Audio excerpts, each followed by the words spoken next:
Привет, пацаны и девочки, с вами Тага, и у меня незапланированный выход на балкон, добро пожаловать. И у нас сегодня вторая серия про подключение Pioneer RMX 1000 к интересным пультам, таким как Rain MP2015 и Xon 92. В первой серии, которая была основана на споре с Федором Петровичем, что якобы невозможно подключить внешний процессор к хорошему пульту, я точно и детально рассказал, как это делается. И если вы не видели это видео, вот вам ссылка. Ну а для всех остальных добро пожаловать на вторую часть этого балета, в которой я расскажу о том, как правильно подключать Pioneer RMX 1000 к пульту Allen Heat Xon 92. Спасибо за этот экземпляр Федору Петровичу, потому что без него бы не получилось показать, а я, наверное, этот пульт себе уже не куплю, потому что он у меня был где-то примерно в районе 2006-2008 годов, когда эти пульты тоже ставились в клубы, и очень много техно- и хаус-диджеев любят их за их качество. Давайте посмотрим на него еще раз, а тебе, молодой диджей, я расскажу о том, чем же все-таки хорош этот пульт и почему он стоит дорого, ну, относительно, он стоит дешевле, чем DJM, в районе где-то 100 тысяч рублей. Почему этот пульт стоит твоего внимания и стоит изучению? Первое, у него очень крутой звук, то есть пульты Allen Heat это некий гибрид концертных и диджейских пультов, и за свое звучание они заслужили свою славу. То есть это реально серьезный, мощный, топовый бренд.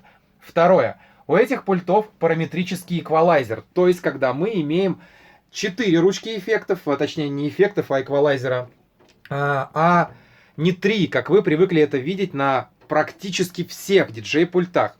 И у Pioneer только недавно вышел пульт с параметрическим эквалайзером, это DJM V10, который наверняка окажется у меня на балконе на тесте, и также будет еще один обзор уже полноценный, в котором мы изучим его детально. Но параметрическая середина нужна нам для того, чтобы более детально и прозрачно делать микс. Это очень важно для тех диджеев, которые, опять же, работая с качественным контентом, хотят делать свой микс максимально четким, прозрачным и чистым. И вот именно это позволяет делать пульт Allen Heat. У него есть другой собрат, это пульт Xon 96, являющийся некой большей версией, который очень любят диджеи, играющие лайв. И можно сказать, что это тоже райдерное оборудование, потому что в райдере очень большого количества серьезных диджеев пульты Allen Heat серии Xon стоят очень давно и много лет, и у прокатчиков эти пульты тоже есть. Поэтому мы сейчас, по сути, говорим еще об одном хите. Allen Heat, по сути, хит. Ну и давайте теперь изучим нюансы и тонкости подключения, которые касаются обычно вращения ручек и тонких настроек, из-за чего некоторые диджеи получают эффект фленджера, то есть наложение звука, некая задержка, которая как бы не дает вам чистый эффект, но на самом деле подключить и настроить можно. Просто надо детально с этим разобраться. И давайте посмотрим, у нас для этого есть Denon SC5000 Prime, который нам даст аудиосигнал. Есть Xon 92 и есть процессор эффектов Pioneer RMX 1000, который мы, собственно, сейчас и будем подключать к нашему Allen Heat. Давайте установим камеру так, чтобы это было видно. И такой очень тонкий момент. Один из подписчиков канала обвинил меня в прошлом выпуске, что якобы где-то у меня стоит скрытый DJM 900 и звук шел с него, а Rain, там вот этот, который за моей спиной стоит, подключить на самом деле нельзя. Дружище, пусть у тебя вскочит большой прыщик на носу, на который все смотрят, потому что это абсолютная фигня. И сейчас я снимаю это видео первым дублем, то есть никак не режу его, не монтирую, абсолютно ничего не добавляю. Это все лайв, онлайн, как он есть в жизни, и вы находитесь на балконе, на котором я просто слушаю треки и периодически коммутирую какое-то железо.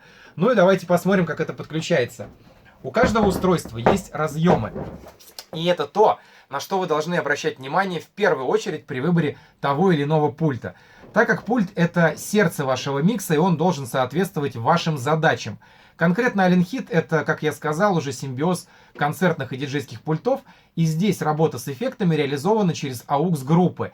То есть, когда вы можете плавно вводить микс-эффекты и делать их различные комбинации. Здесь есть их две. AUX 1, AUX 2. И также есть возврат 1 и возврат 2. Эта кнопка называется Return, то есть не кнопка, а разъем. И сюда звук приходит. Return с английского возврат. А здесь, по идее, обычно мы видим Send. как это реализовано на пультах DJM. Но это немножко другая система реализации внешнего процессинга. Давайте расскажу, в чем разница. Для начала нам надо подключить этот пульт и вообще понять, что такое внешний процессор эффектов. Берем провод. Я использую вот такие провода. Конкретно большой джек на RCA. И они для меня максимально универсальны, потому что в разных пультах и разных процессорах различные сочетания именно джек и RCA. Первое, что мне надо сделать, это послать сигнал с пульта на процессор, а потом обработать его и вернуть его на пульт, такой же качественный, точно с такой же амплитудой громкости, обратно. То есть мне надо вернуть с процессора обработанный сигнал в пульт. И первое, я посылаю сигнал с пульта, втыкаю разъем AUX 1. И дальше на процессоре я использую разъем input, то есть вход. Вот видите, да, input, вход. Теперь мне надо с процессора обработанный сигнал послать обратно на пульт. Я беру второй провод, точно такой же. Вот смотрите, точно такой же провод. И здесь беру с выхода процессора, то есть вот смотрите, беру с выхода процессора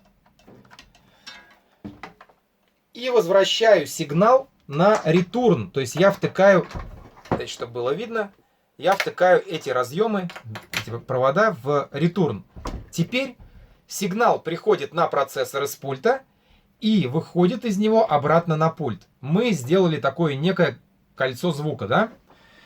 Воткнем монитор, чтобы вам было слышно, что будет играть и как это будет работать. Здесь еще один маленький лайфхак для тех, кто спрашивал меня пару раз, если у меня один монитор, в какую дырку мне втыкать, в левую или в правую. Втыкаем в левый канал, потому что по умолчанию в большинстве пультов левый канал является мостом и может нести как моносигнал, так и стерео, если вы включаете два монитора.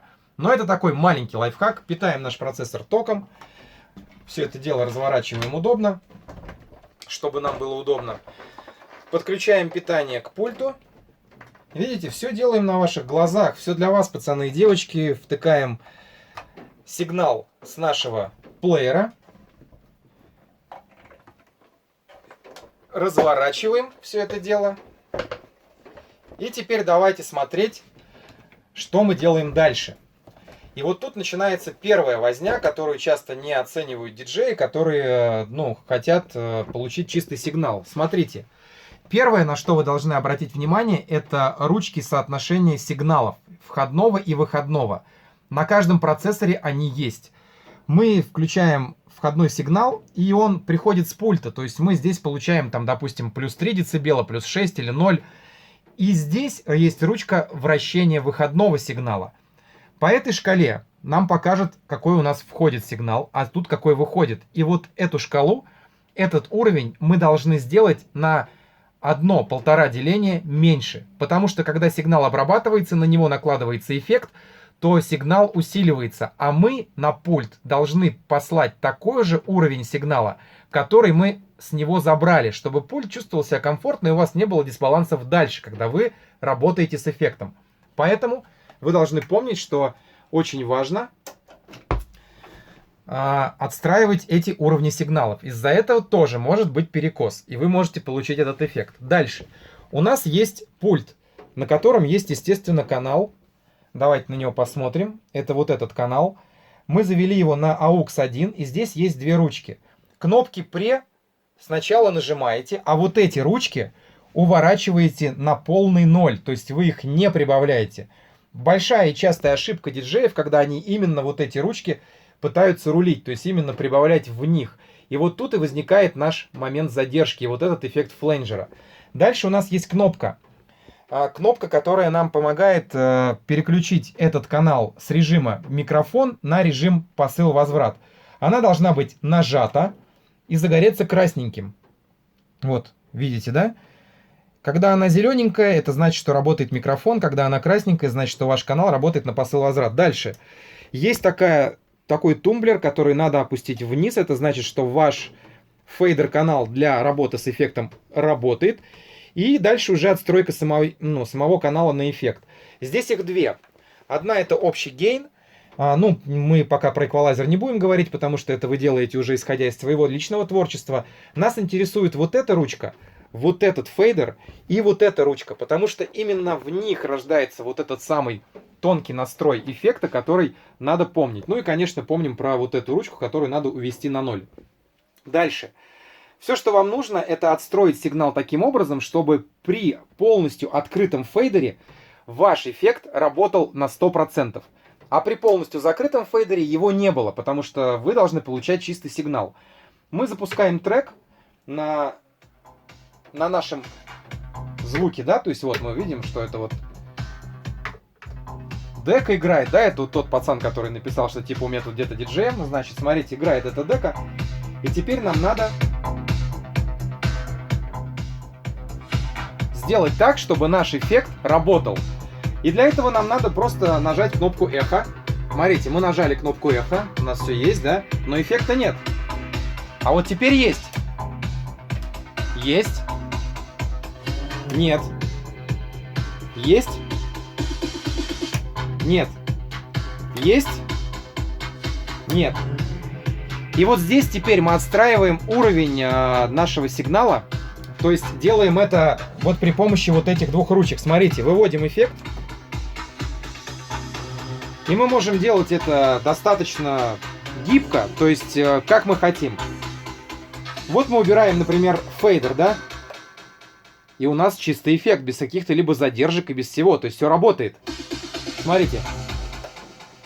Если вы хотите сделать так, что на этом пульте это можно делать, что, например, у вас работал просто эффект, вы нажимаете кнопку «Пре». Вот здесь. Видите? В таком контексте ваш пульт работает, и видите, фейдер-канал открыт, вернее закрыт. Вот у нас звука нет. Видите? То есть, ну как бы, вернее, все фейдеры закрыты, а при этом эффект идет отсюда. То есть мы таким образом, нажав эту кнопку, мы вывели звук с этого фейдера. Мы вывели звук вот с этого фейдера. То есть когда мы нажимаем кнопку «Пре», мы выводим звук вот на этот фейдер. Если мы не хотим этого, то мы ее отжимаем, и мы тогда пользуемся чистым эффектом. То есть вот так. Видите? Смотрите. А если мы нажмем эту кнопку, то мы тоже можем так сделаю потише, при неправильных настройках соотношения вот этих сигналов получить вот этот эффект фленджера. Поэтому просто надо не забывать про эту кнопку, про вот эти ручки, и дальше вы настраиваете свой эффект так, как вы хотите.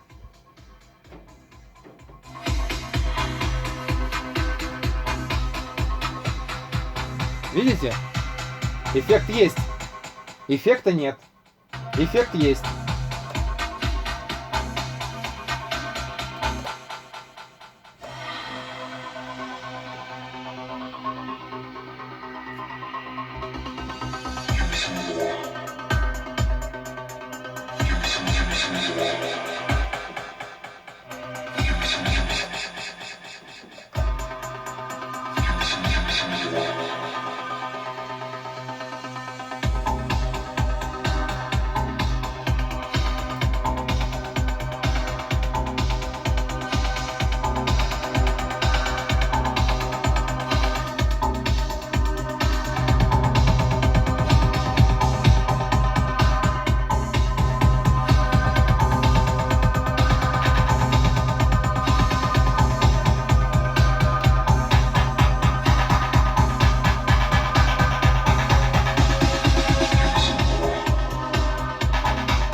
И вот вам чистый эффект. Это нойз, который можно крутить, рулить, как вы хотите. И мы слышим, что никакого эффекта задержки или еще чего-то не существует. Ну и, конечно, мы можем выключить этот пульт и наслаждаться тишиной и видом с балкона на Москву. Собственно, пацаны и девочки, я надеюсь, это видео было вам полезно. Если у вас возникнут еще вопросы, задавайте их в комментариях под этим видео. Если вы не подписаны на канал Подписываемся, ну и за этот труд ставим лайки, не стесняемся распространять его среди друзей, которые так же, как и вы, интересуются диджеингом. С вами был Тага. Я надеюсь, это видео еще раз было полезным. Увидимся в следующих выпусках.